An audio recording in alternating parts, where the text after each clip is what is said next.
I would suggest that if we stay only at the level of the five senses, only at the level of the world we see banking scams, manipulated wars, Orwellian imposition, then we're not going to get truly what is going on. Because I say this, look at it. This world has been changing and is changing so rapidly in terms of all different aspects of this control system, the way they manipulate education, manipulate wars, put in the people they want as presidents, give us all this shite through food and drink, control the media, manufacture the global warming scam, big pharma, and 9/11 and all that stuff. And it's coming in such a coordinated way. So if we are going to think that this situation that we're seeing unfold goes back to a few men and women in dark suits or whatever sitting around a table saying, what's our next move? We are clearly massively missing the point. And the vast majority of people who over the last few years have started investigating this, they will not go any further. They will not go any further because A, their belief systems won't let them, often their religious belief system, but also they are fearing what other people will think about them if they go into some of these areas I'm going to go into now. What people make of it is up to them. My right to say it is up to me. So yes, it's not just people sitting around a table somewhere in the world discussing the next move. There's the level where we see this unfolding in the news and what have you. Then there's this other dimensional, non-human level to look at, as I will in this section.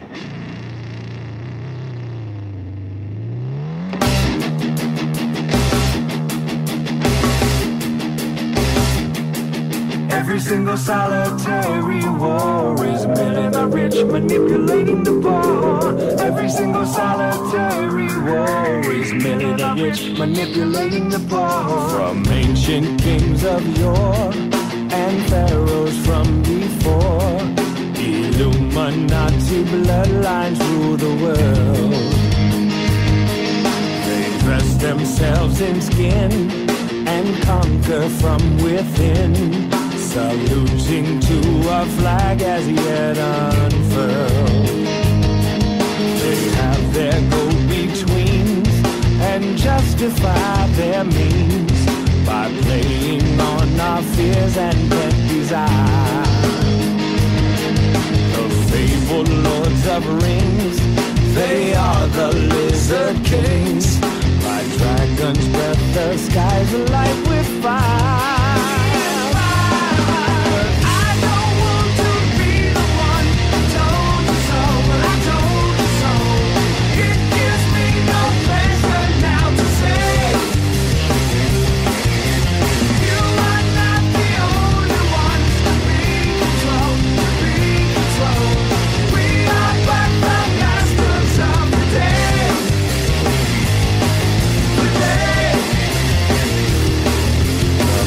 Of skulls and bones, they sit upon their thrones, but they are just the pawns that we can see. The secrets that are kept have grown up as we slept, and now they threaten all humanity. Maybe one to laugh, call it a foolish path, but wise men say the truth will make us free. The part that they leave out is that without a doubt, the truth destroys a false reality. I don't want to be the one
And it's all about the control and programming of perception.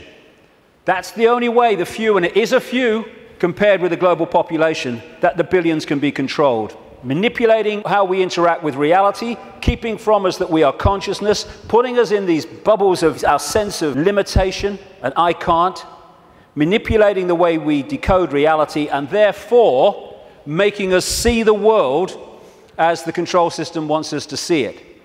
That's the basis of all of it going through the day, because that's the basis of all of it going through the whole conspiracy. So yes, of course, on one level, it does manifest as dark suits sitting around a table discussing the next move. But that's still the play-out world of this conspiracy. It's not its origin. It goes beyond them into the advisors in the shadows, the Mandelsons in this country. Peter Mandelson, if he's not manipulating, he gets withdrawal symptoms, that man.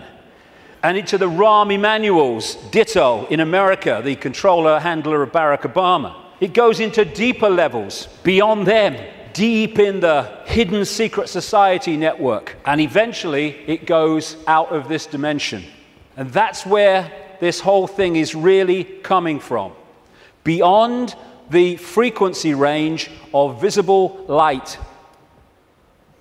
And it involves non-human entities. Some of them people call the Greys. The main ones, I would say, and have been saying for a long, long time, take a reptilian form.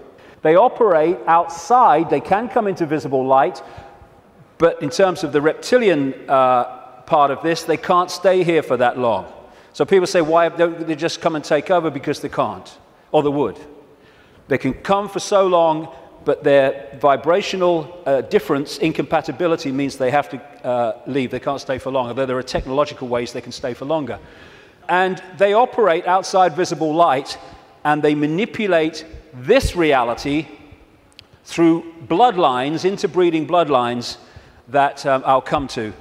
And we call them the Illuminati families. These spiritual beings have been ruling this planet through very specific bloodlines, who long ago swore allegiance to these beings in exchange for wealth and power over the human race, in preparing the whole world for the ultimate spiritual deception these evil entities have planned. These bloodlines are literally able to be traced by genealogists all the way back to ancient Sumer and Babylonia, and these human familiars or pets of the demonic angels have worshipped Satan and his minions under many forms from the time of Sumer right up to our present day. Another key aspect to this is that they created hybrid bloodlines specifically to be the middle men and women. They became known in the ancient world as the demigods, the people, the children of the gods, part human, part god, as these serpent gods were perceived. And they were to be, like I say, the middlemen and women operating in visible light for the outside visible light control system. And it's appropriate that the caduceus and the symbol of the medical profession is the DNA, in effect, portrayed as two snakes. Because to these reptilian geneticists who were far, far ahead of where we are in the public arena in terms of genetics and understanding, the DNA is a software program. And so they manipulate it for their own means. And this is crucial to understand the world that we live in. One seriously important aspect to this DNA, this hybrid DNA I'm talking about, is that it has eliminated what we call empathy. The ability to decode the emotion of empathy. Empathy is the fail-safe mechanism of all behavior. If I can empathize with the consequences for others of my actions, that limits and balances my actions. If I have no empathy because I cannot empathize, then there are no limits. There is nothing that won't do. 3,000 dead on 9/11, who cares? Who cares? That's what we're dealing with. And this is vital to get across. If we look at this information on the basis of thinking I wouldn't do that, so they wouldn't do it, then we're going to miss the plot completely. Because that's not like that. No, you wouldn't do it. They would, and have no emotional comeback whatsoever. The reason for the interbreeding, the hybrid, is vibrational compatibility. These hybrids have a greater infusion of reptilian DNA than the general population, although we have a lot. And therefore, the resonance is sympathetic to the resonance of these entities operating just outside visible light. And through this resonant connection, like two radio stations talking to each other, the possessing entity outside of visible light can control the thoughts, actions, perceptions of the intermediary, the demigod. And of course, the theme of possession is as old as history, right up to the present day. We look at these people. All these pictures are by Neil Haig, by the way. Anything that looks like this. Great friend of mine, great artist. And this image symbolizes the fact that he looks at him with invisible light and he sees George Bush, nothing else. What people don't see, because it's outside the frequency range of their decoding system, is there are entities around these people who are actually controlling these people's thoughts, actions, etc. A number of psychics have said to me around the world how they've seen people walking along the street or wherever, and then they've seen like an ethereal reptilian entity locking into these bottom two chakra points, the emotional level, one of them is, and floating around with them. And this is a kind of a good analogy.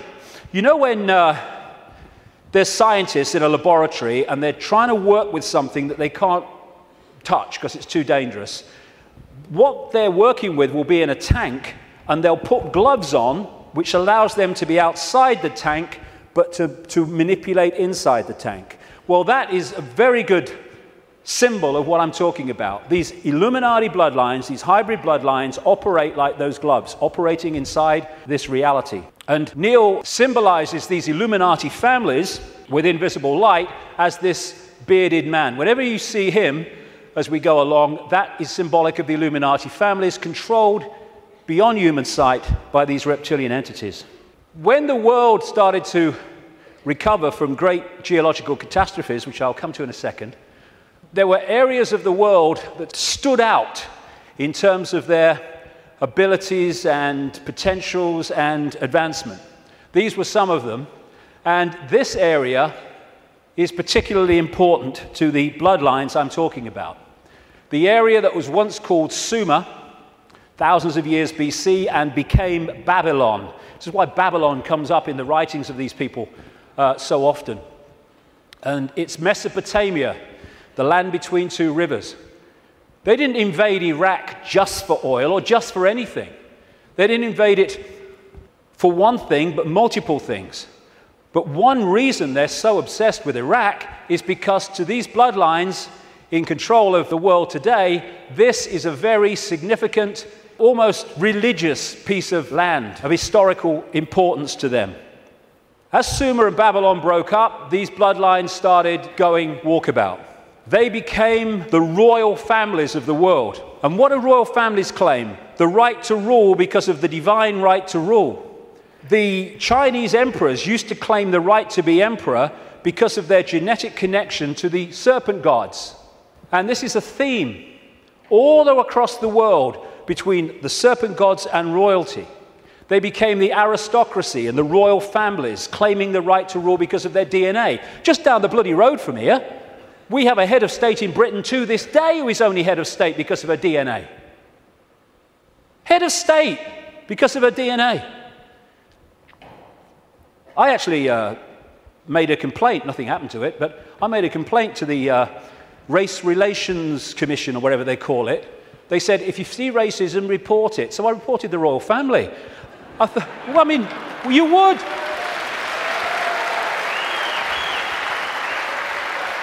You would.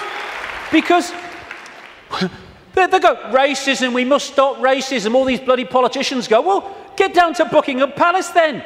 You're saying you can only be head of state, not only if you're bloody white, effectively, but if you only come from the same bloody family. Ridiculous. Anyway, it's always been and it still is.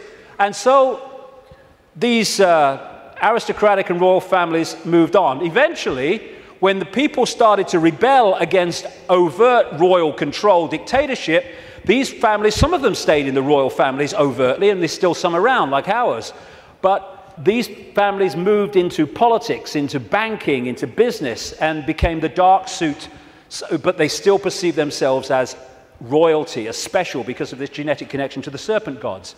And through the British Empire, the so-called Great British Empire, and the other European empires, as these bloodlines moved up into Europe from the Middle East, etc., they exported these bloodlines all over the world. And we saw them in power in what we call colonization.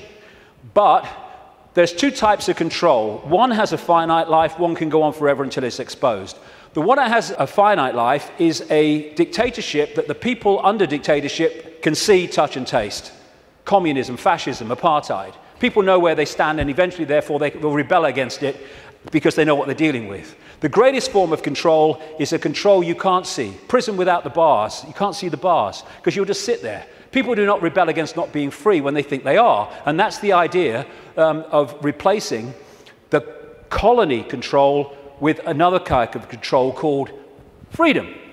So what happened is, as these colonies, like the United States as it became, etc., and all the others around the world, as they were given independence, what was left out in those countries were the bloodline, under different names, the secret society network that manipulates the bloodline agenda, and those countries have gone on being controlled ever since. But because they have the ability to have a vote every 4 or 5 years, they don't realize they live in a tyranny. And that's how it works, the prison without the bars, and until it's exposed, it'll go on forever. And so these kind of people, especially the Rothschilds, they are major, major players in this.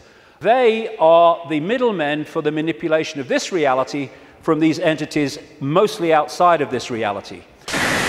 So there were new beings planted in the garden. Primarily, they had been created to function as sources of food for the collection of gods that had been possessed by evil. Secondarily, they were to be used as physical vessels to be possessed by the gods. Once possessed, they would be used to carry out evil's plan to spread death and destruction on earth. Incest was practiced by ancient Egyptian royalty.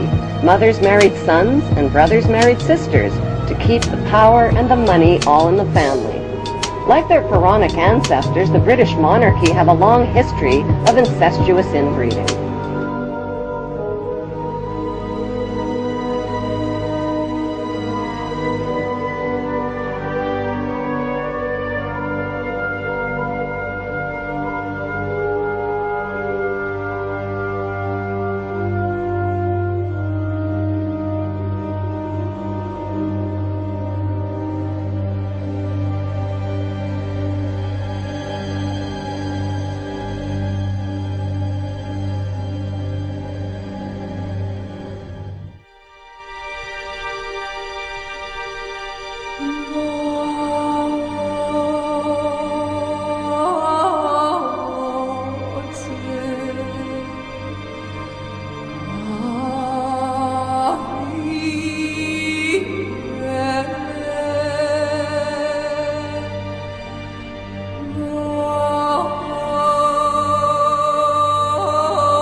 What they've created is like a global transnational corporation.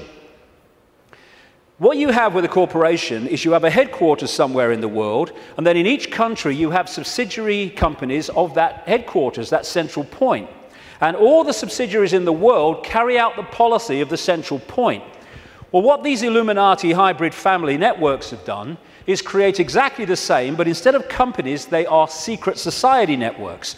So you've got the center of the web in Europe for historical reasons, at operational level anyway, places like London, not the British government, the secret society center in London, in Rome is another one, the Roman Church, Rome, and other points in Europe.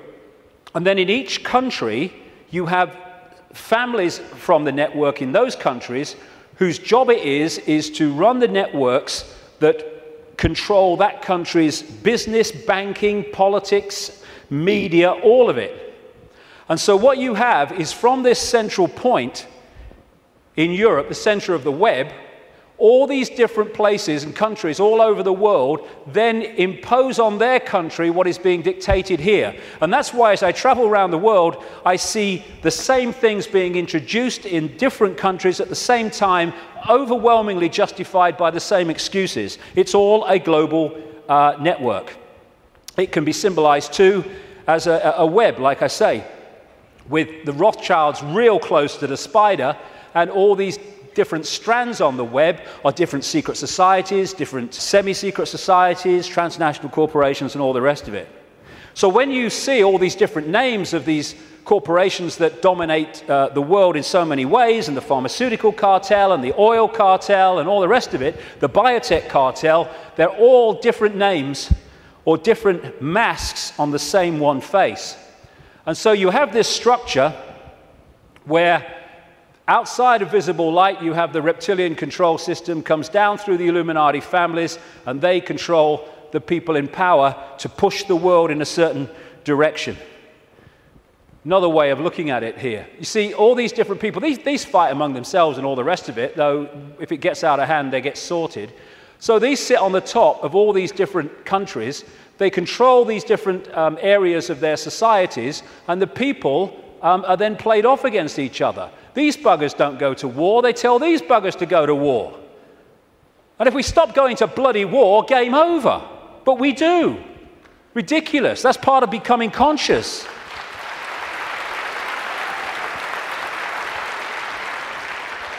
So these people are just pawns in a game in a way, genetic pawns in a game. They're just kind of shells to play out this agenda with invisible light. I mean, some batches are better than others, of course.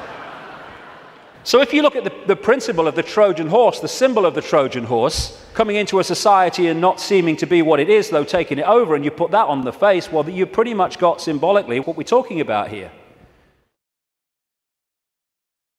Of course, there is no question that Libya and the world would be better off with Gaddafi out of power. I, along with many other world leaders, have embraced that goal and will actively pursue it through non-military means. But broadening our military mission to include regime change would be a mistake. We have a responsibility to act. That's what's happened in Libya over the course of these last 6 weeks.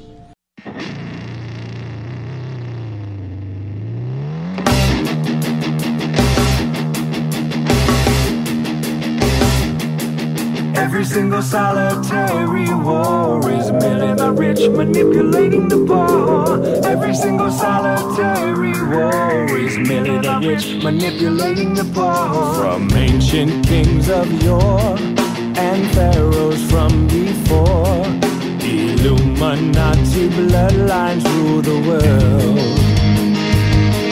They dress themselves in skin and conquer from within, saluting to a flag as yet unfurled.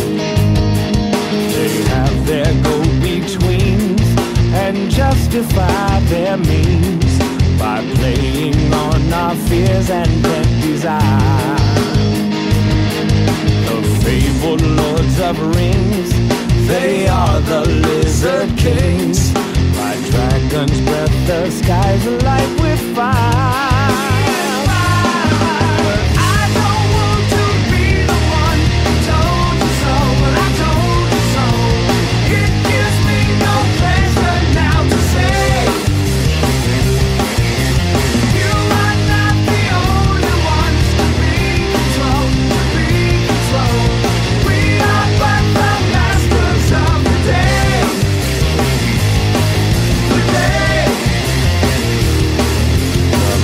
Of skulls and bones, they sit upon their thrones, but they are just the pawns that we can see. The secrets that are kept have grown up as we slept, and now they threaten our humanity. Maybe one to laugh, call it a foolish path, but wise men say the truth will make us free. The part that they leave out is that without a doubt, the truth destroys a false reality.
Manipulating the poor, every single solitary war is really the rich manipulating.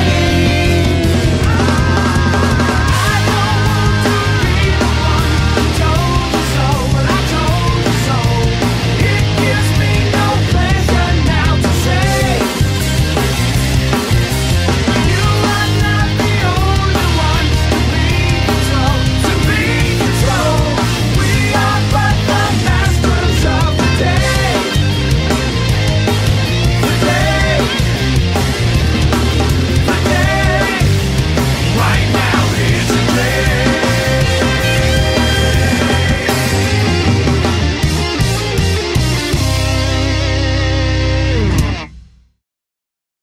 The Bush lineage has blood ties to a great number of former presidents. George Washington, Millard Fillmore, Franklin Pierce, Abraham Lincoln, Ulysses Grant, Rutherford Hayes, James Garfield, Grover Cleveland, Teddy Roosevelt, William Taft, Calvin Coolidge, Herbert Hoover, Franklin Roosevelt, Richard Nixon, and Gerald Ford.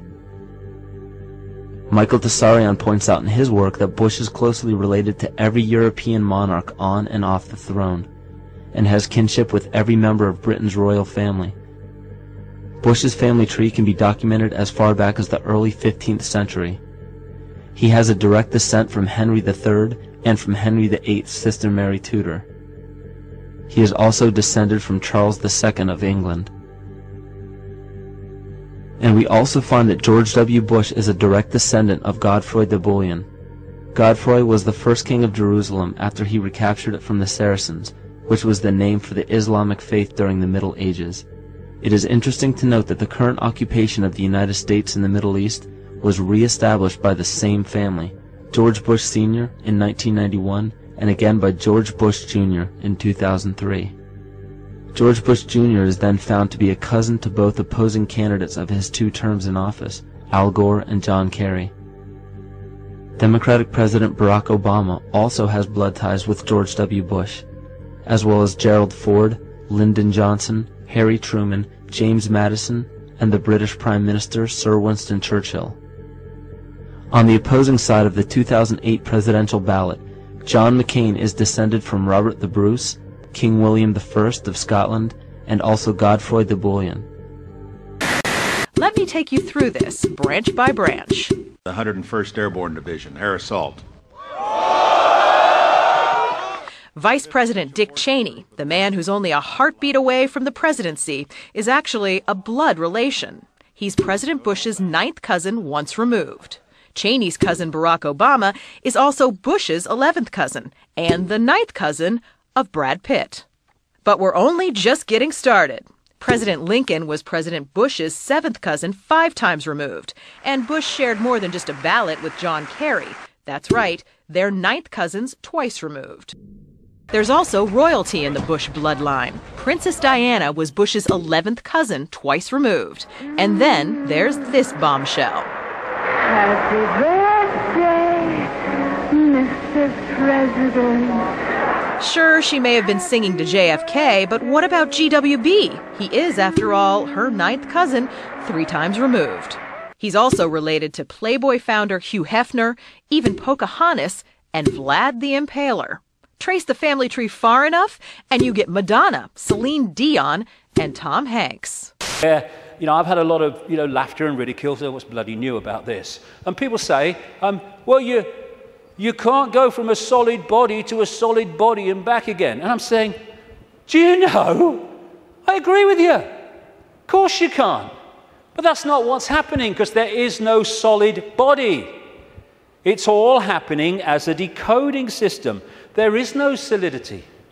So what shape-shifting is you have a situation like this, and the front dominating from our perception of observation energy field is the human one. So we look at George Bush or somebody, and we see a human. But sometimes, especially at times of high emotion, this shift can happen where the reptilian field comes forward. And as it does so, becomes the dominant one, often briefly, the observer now starts decoding that. And then it shifts back, and you start decoding this. And to the observer, decoding that shift, creating the holographic reality in their head, which is where everything happens, to their observation, someone's gone from a human to a reptilian, and then back to human again. It's not, of course, shifting solidity. She's a hologram like we're all holograms, and they can shift. This is where shape-shifting happens, what we call physical shape-shifting, illusory, in our heads. So the road to tyranny began when these reptilians arrived. Before that, like I say, the world was very different. Open your mind. Open your mind. Open your mind. Open your mind.